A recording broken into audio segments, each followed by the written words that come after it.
आप सब लोगों को नमस्कार और वीडियो देखने के लिए दिल से धन्यवाद। तो छठी माई के गीत आज गाने वाली हूँ। यदि ये छठी माई के गीत पसंद आता है तो लाइक, सब्सक्राइब और शेयर ज़रूर करें और कमेंट में लिखें कि ये छठी मैया का गीत कैसा है। तो सुनिए छठी माई के गीत। नदिया के तीरे नारियारवा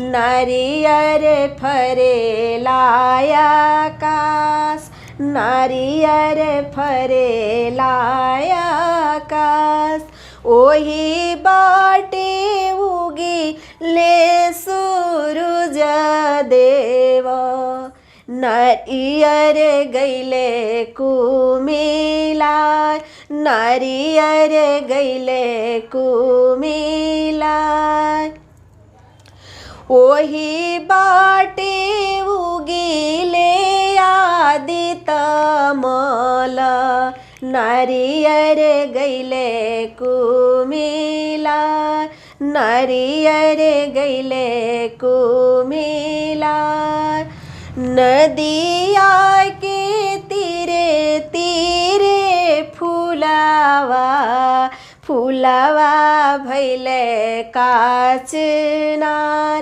फुलावा भैले काचनार ओही बाटे उगिले सूरज देव फुलावा गैले कुमिलाय फुलावा गैले कुमिलाय ओही बाटे उगिले आदित मल फुलावा गैले कुमिलाय फुलावा गैले कुमिलाय नदिया के तीरे तीरे केलावा केरावा हो खेला बहुत केरावा हो खेला बहुत। बंद मत कीजिएगा, आगे बहुत अच्छा है।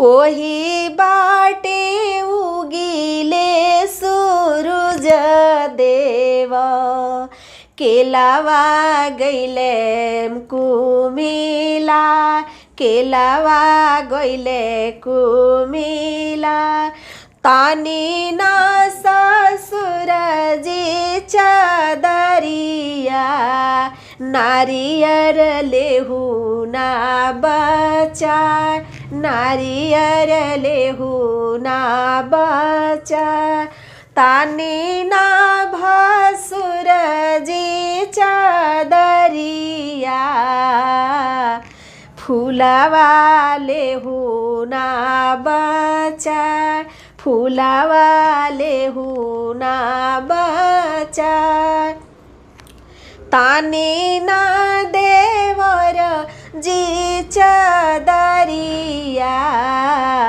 फलावा लेहू ना बचाय फलावा लेहू ना बचाय तानी ना स्वामी जी चदरिया केलावा लेहू ना बचाय सेपावा लेहू ना बचाय फुलावा लेहू ना बचाय।